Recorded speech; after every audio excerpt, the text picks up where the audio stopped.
Yuk, selamat datang kembali di Relaxy Channel. Terima kasih karena telah mengklik video ini. Nah, di video kali ini, gue akan membahas manga yang sangat menarik. Mungkin banyak dari kalian semua yang sudah tahu, yaitu Sumatsu no Valkyrie atau Record of Ragnarok. Dan manga ini akan diadaptasi menjadi anime pada tahun 2021 ini. Namun sayangnya, tanggal rilisnya masih belum diketahui. Menurut kabar yang beredar, anime ini akan ditayangkan di Netflix pada Juni mendatang. Jadi bagi kalian yang tidak suka dengan spoiler, kalian bisa close video ini. Sebelum masuk ke pembahasan, gue mau ngingetin lagi ke kalian. Jangan lupa untuk subscribe channel ini dan jangan lupa juga untuk nyalain loncengnya, supaya kalian dapat notif ketika channel ini update video terbaru. Oke, mari kita bahas.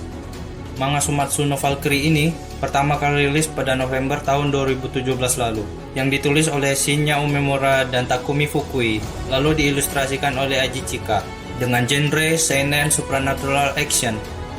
Manga ini memiliki tema cerita yang sangat berani, unik, dan anti-mainstream. Jadi, manga Sumatsu no Valkyrie ini menceritakan tentang pertarungan antara para pahlawan yang mewakili umat manusia dengan para dewa. Dan dewa-dewa yang dihadirkan di sini tidak hanya dewa-dewa dari berbagai legenda atau mitologi tertentu, melainkan dewa-dewa Hindu dan Buddha pun juga ada di manga ini, sehingga membuat tema cerita dari manga ini terbilang cukup berani, mengingat para penganut Hindu dan Buddha sendiri masih eksis sampai saat ini. Terlepas dari itu, cerita yang ditawarkan oleh manga ini menurut gue cukup menarik, dikarenakan setiap pertarungan antara manusia dan dewa di sini disajikan dengan sangat epik. Lalu untuk alur ceritanya sendiri, diceritakan setiap 1000 tahun sekali para dewa-dewa dari berbagai alam akan berkumpul dalam satu konferensi di Valhalla untuk menentukan takdir umat manusia. Apakah akan mengakhiri manusia atau diberi kesempatan untuk hidup selama 1000 tahun lagi. Pada akhirnya, semua dewa-dewa yang hadir di sana lebih memilih memutuskan untuk memusnahkan umat manusia. Karena para dewa beranggapan kalau manusia adalah malapetaka yang hanya membawa kehancuran bagi bumi dan mereka tidak bisa diselamatkan lagi. Dengan itu, sejarah 7 juta tahun umat manusia akan segera berakhir. Namun di detik-detik akhir kehancuran umat manusia akan diputuskan, Brunhild, saudara tertua dari 13 Valkyrie bersaudara, menyela konferensi para dewa yang sedang berlangsung. Tindakan Brunhild, yang hanya merupakan demigod atau setengah dewa, sontak membuat marah semua dewa yang ada di sana. Di tengah-tengah kegaduhan tersebut, Brunhild menawarkan solusi lain untuk memutuskan kelangsungan umat manusia. Alih-alih memberikan semua keputusan di tangan para dewa, Brunhild justru menawarkan Ragnarok yang terdapat pada Undang-Undang Nomor 62, paragraf 15 tentang klausa spesial, yaitu pertarungan 1 lawan 1. Pertempuran terakhir antara para dewa melawan umat manusia. Jika manusia menang, mereka akan mendapatkan hak untuk hidup lebih lama. Namun jika mereka kalah, umat manusia akan dimusnahkan. Walaupun pada awalnya para dewa hanya menertawakannya, namun dengan kata-kata Brunhild yang mengatakan mereka semua takut pada manusia, berhasil memancing amarah para dewa, sehingga semua dewa yang ada di sana menjadi murka, dan pertempuran antara dewa dan manusia, atau yang disebut dengan Ragnarok, akhirnya ditentukan. Pertarungan antara para dewa dan umat manusia akan segera dilaksanakan di tempat para dewa, yaitu Valhalla.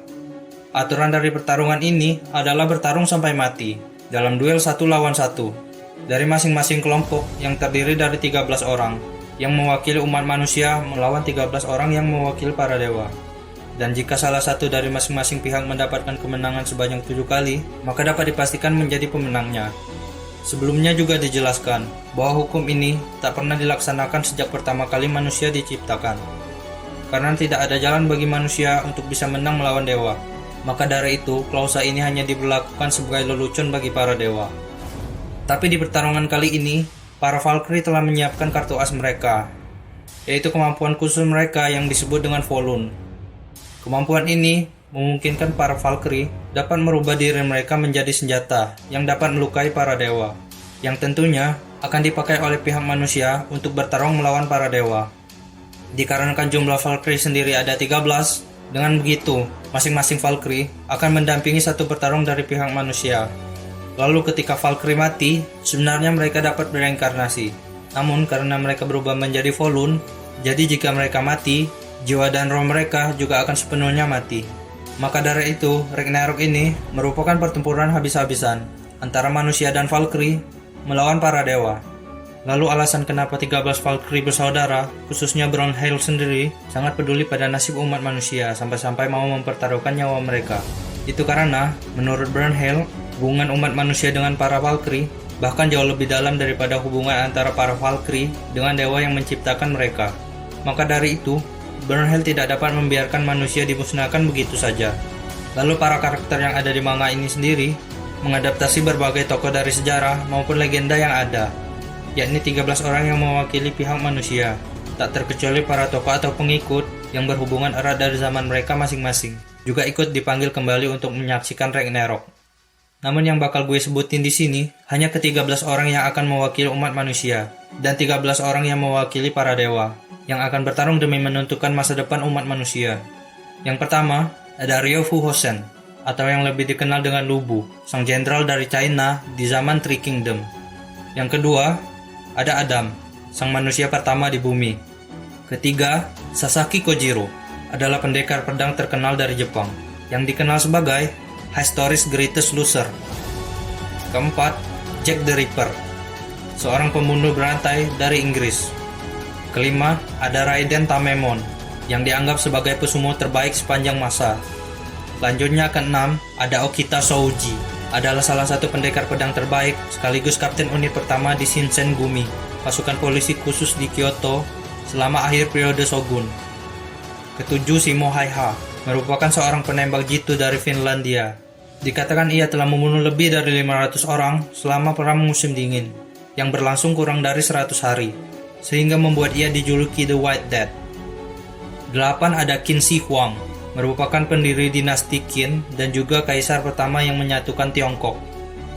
Lalu mulai dari setelah ini sampai terakhir, desain mereka sayangnya belum diperlihatkan sama sekali.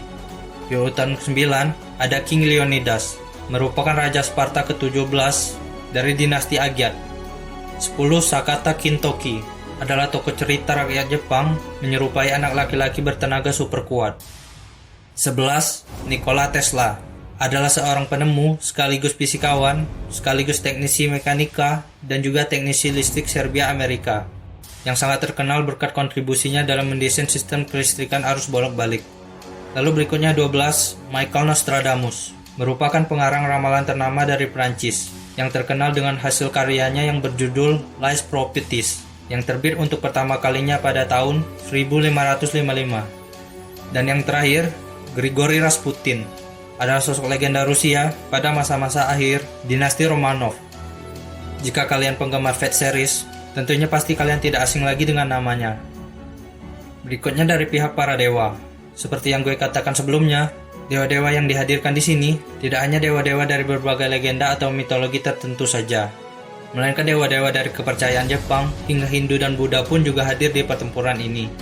Yang pertama ada Zeus, dewa tertinggi dari mitologi Yunani. Kedua ada Poseidon, juga salah satu dewa tertinggi dari mitologi Yunani. Ketiga Herakles, seorang demigod yang juga dari mitologi Yunani. Lalu keempat Odin, dewa tertinggi dari mitologi Nordik. Kelima ada Thor, dewa petir juga sama dari mitologi Nordik. Di urutan keenam Loki, dewa licik yang juga dari mitologi Nordik. Di urutan ketujuh Shiva, sang dewa penciptaan dan kehancuran, salah satu dari 3 dewa utama dari Hindu. Selanjutnya ke-8, Bisha Mountain, adalah dewa keberuntungan dalam perang dan pertempuran di Jepang. Ke-9 adalah pendiri agama Buddha, yaitu Buddha itu sendiri. Lalu untuk 4 dewa yang tersisa, desain mereka juga belum diperlihatkan dalam cerita, yaitu di nomor 10 ada Apollo, dewa matahari dari mitologi Yunani. Ke-11 Susanoo no Mikoto, sang dewa laut dan badai dari Jepang.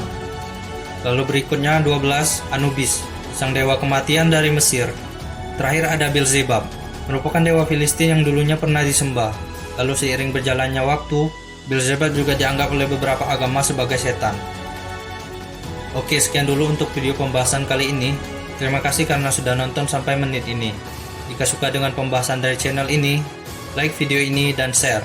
Karena like dan share dari kalian akan sangat membantu perkembangan dari channel ini. Gue sangat-sangat menghargai segala support yang kalian berikan. Kepada kalian yang baru subscribe channel ini, selamat bergabung. Jika ada kesalahan, gue minta maaf. Dan gue akan sangat berterima kasih jika kalian bersedia memberikan beberapa komentar yang bersifat membangun untuk channel ini, baik itu berupa saran maupun masukan, serta ngingetin gue jika gue ngelakuin suatu kesalahan. Gue sangat hargai itu. Sampai jumpa di video berikutnya. See ya!